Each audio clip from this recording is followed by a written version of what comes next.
क्रेस्टफॉल। ये नाम सुनते ही लोगों के मन में डर बैठ जाता था, जैसे ये नाम किसी रहस्य में डूबा हुआ हो। लोग अजीब रोशनियों और खौफनाक स्क्रीमों की बातें करते थे। तूफानी आसमान के नीचे पहाड़ी की चोटी पर एक पुरानी हवेली खड़ी थी, एक डरावनी परछाई की तरह। सालों से ये हवेली खाली पड़ी थी, वीरान, किसी अनकही त्रासदी की गवाह। क्रेस्टफॉल की ये हवेली बस एक पुराना घर नहीं था, ये तो किसी भूले हुए समय का अवशेष था। इसका कभी भव्य रहा रूप अब बिखर रहा था। वॉलों पर रस्टेडली बेलें चढ़ी हुई थीं।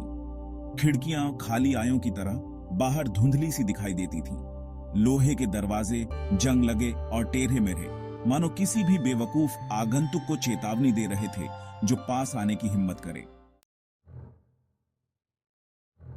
रवि, एक युवा लेखक जो अजीब और असामान्य चीजों की तरफ खींचा चला जाता था, इन कहानियों से बिल्कुल मंत्रमुग्ध सा हो गया। वो इन अंधविश्वासी बातों पर तो हंसता था, लेकिन हवेली की तरफ एक अजीब सी पुल उसे महसूस होता था। वो सच्चाई जानना चाहता था, इस डर के पीछे की स्टोरी। एक ठंडी शाम, बस एक टॉर्च और अपनी नोटबुक लेकर वो उन भव्य दरवाजों के सामने खड़ा था। उसकी रीढ़ की हड्डी में एक सिहरन दौड़ गई, एक अजीब सा डर जो वो समझ नहीं पा रहा था। बेचैनी को नजरअंदाज करते हुए उसने धीरे से किटकिटाते हुए दरवाजे खोले और उस उगे हुए रास्ते पर कदम रख दिया। हवेली के अंदर की हवा भारी थी, धूल और सदियों की खामोशी से भरी हुई। हर कदम पर उसकी आहट उस भयानक अंधेरे में गूंजती थी। भव्य सीढ़ियों तक पहुंचते ही वो ठिठक गया। एक गहरे रंग का धब्बा, जिसकी शक्ल और रंग में कोई गलती नहीं हो सकती थी, उन साफ सुथरी सीढ़ियों पर लगा हुआ था। ब्लड। उसका दिल जोर से धड़कने लगा।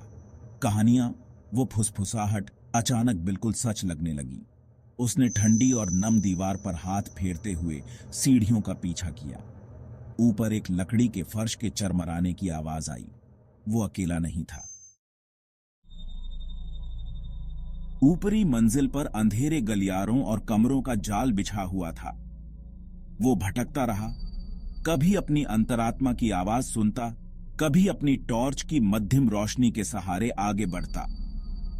विस्पर्स इन वॉलों से ही निकलती हुई प्रतीत हो रही थीं, जो उसे हड्डी तक जमा रही थीं। गलियारे के आखिर में एक धूल भरे कमरे में उसे वो चीज मिल ही गई। एक बच्ची की गुड़िया फर्श पर पड़ी हुई थी। उसका चीनी मिट्टी का चेहरा फटा हुआ था। एक आंख सफेद पड़ी खाली खाली घूर रही थी। जैसे ही उसने उसे छूने के लिए हाथ बढ़ाया, एक ठंडे हाथ ने उसके कंधे को पकड़ लिया। वो घूमा, चीख उसके गले में ही फंस गई।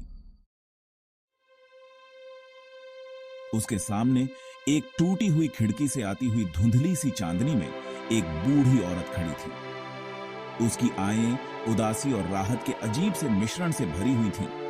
रवि की निगाहों को थामे हुए थी। तुम्हें यहां नहीं होना चाहिए, उसने फुसफुसाया। उसकी आवाज फटी हुई थी।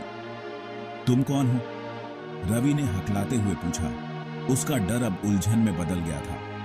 वो बूढ़ी औरत उदास होकर स्माइल्ड। मैं ही वो कहानी हूं जिसके बारे में वो फुसफुसाते हैं, यंग मैन। लेकिन ट्रूथ, सच्चाई किसी भी कहानी से कहीं ज्रिमिंडरा दुखद है।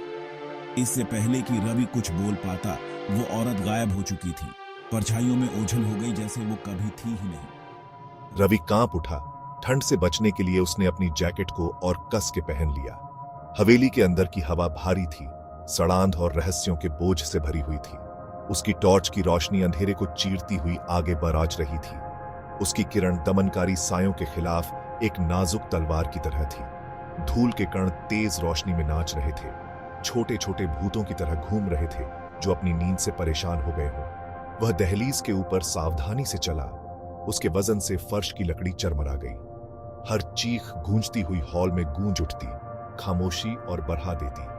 बेचैनी की भावना उस पर हावी हो गई। उसकी गर्दन के पिछले हिस्से में चुभन पैदा कर रही थी। वह खुद को देखे जाने की भावना को झटक नहीं पा रहा था, जैसे कोई अनदेखी निगाहें उसकी हर हरकत पर नजर रखे हुए हैं। वह आगे बढ़ता रहा।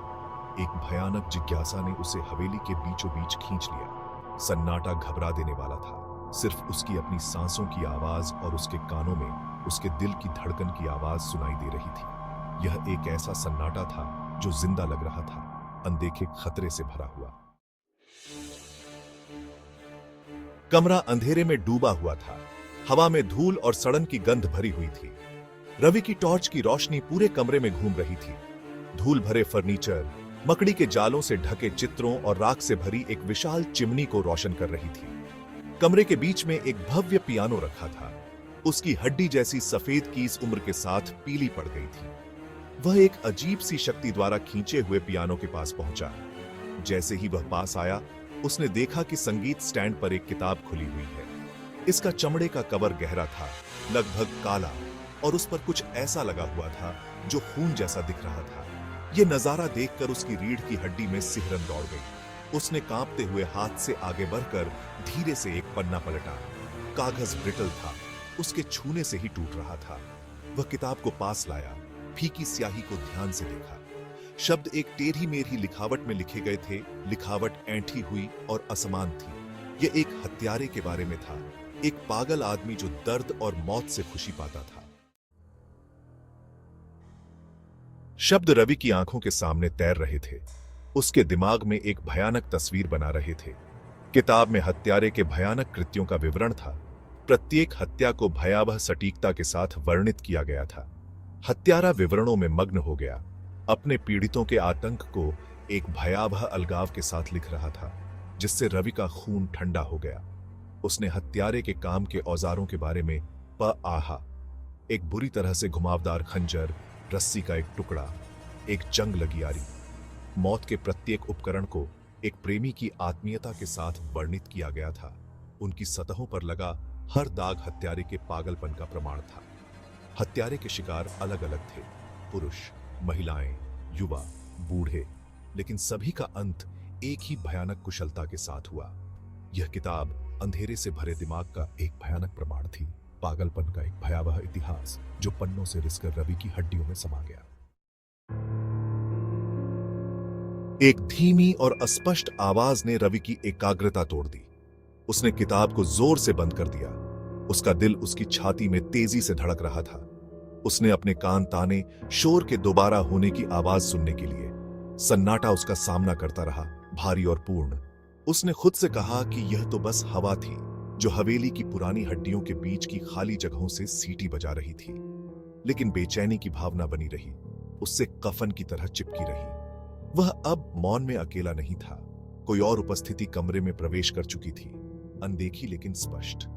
उसने अपनी टॉर्च की रोशनी पूरे कमरे में घुमाई। उसकी किरण धूल भरे फर्नीचर और मकड़ी के जालों से ढकी दीवारों पर नाच रही थी। वहां कुछ भी नहीं था, किसी घुसपैठिए का कोई निशान नहीं था, और फिर भी देखे जाने की भावना तेज हो गई, जिससे उसकी रीढ़ की हड्डी में सिहरन दौड़ गई। उसके ऊपर एक फर्श की लकड़ी चरमरा गई। उसके बाद एक धीमी आवाज आई। रवि जम गया। उसकी सांस उसके गले में अटक गई। ऊपर कोई था जो हवेली के सायों में घूम रहा था। उसने एड्रेनालाइन की वृद्धि को महसूस किया। उसका डर अनदेखे घुसपैठिए का सामना करने की एक आदिम इच्छा को जन्म दे रहा था। वह दरवाजे की ओर बढ़ा। उसका हाथ जंग लगे दरवाजे के हैंडल पर मंडरा रहा था। उसने एक गहरी सांस ली और दरवाजा खोल दिया। उसकी टॉर्च की रोशनी दालान के अंधेरे को चीरती हुई। धूल के कण अचानक आई रोशनी में नाच रहे थे, एक छोटे से तूफान की तरह घूम रहे थे। दालान के सबसे दूर उसने रोशनी की एक झिलमिलाहट देखी। यह उसकी ओर बढ़ रही थी, अंधेरे में जुगनू की तरह धीरे से झिलमिला रही थी। जैसे ही यह करीब आया, उसने एक आदमी की आकृति को देखा। उसका चेहरा सायों से ढका हुआ था और वह एक टिमटिमाता हुआ लालटेन पकड़े हुए था। लालटेन की रोशनी आदमी के हाथ में किसी धातु की चीज से टकराई। जैसे ही वह आकृति रोशनी में आई, रवि का खून ठंडा पड़ गया। यह एक तलवार थी जिसका ब्लेड लंबा और बुरी तरह से नुकीला था, जो लालटेन की रोशनी को एक भयानक चमक के साथ दर्शा रहा था। वह आदमी बहुत बूढ़ा था। उसका चेहरा झुर्रियों और उम्र का नक्शा था। हालांकि उसकी आंखें तेज और साफ थीं, एक आंतरिक आग से जल रही थीं, जो उसके कमजोर शरीर को झुठला रही थी। उसने रवि को देखा। उसके होंठों पर एक भयानक मुस्कान फैल गई, जिससे उसके दांत एक परेशान करने वाले लाल रंग के दिखाई दे रहे थे। तो बूढ़े व्यक्ति ने कर्कश स्वर में कहा। उसकी आवाज एक सूखी फुसफुसाहट थी जो खामोश हवेली में गूंजती हुई प्रतीत हो रही थी। तुमने मेरी कहानी पढ़ी है। मैं वही हूँ जिसके बारे में तुम जानने आए हो। मैं वही साइको किलर हूँ जिसने इस हवेली में अपनी आत्मा को कैद कर रखा है। रवि को समझ में नहीं आ रहा था कि वह क्या करे। तुमने मेरी किताब को छुआ है, अब तुम्हें इसकी सजा भुगतनी होगी।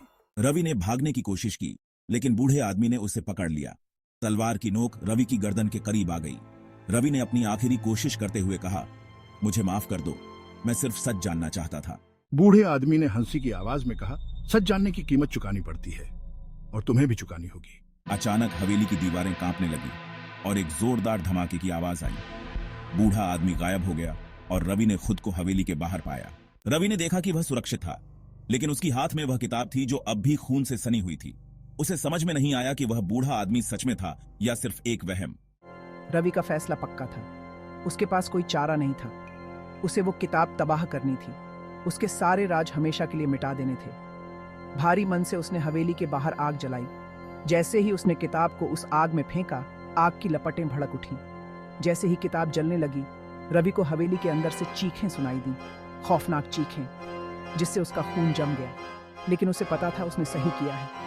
एक आखिरी बार हवेली की तरफ मुड़कर रवि ने अपने आप से फुसफुसाया, कुछ राज दफन ही रहने चाहिए, और वो वहां से चला गया, अतीत को जलने के लिए छोड़कर। अगर आपको ये स्टोरी पसंद आई तो चैनल को सब्सक्राइब ज़रूर करना और कमेंट्स में ज़रूर बताना कि आप और किस तरह की स्टोरीज सुनना चाहते हो।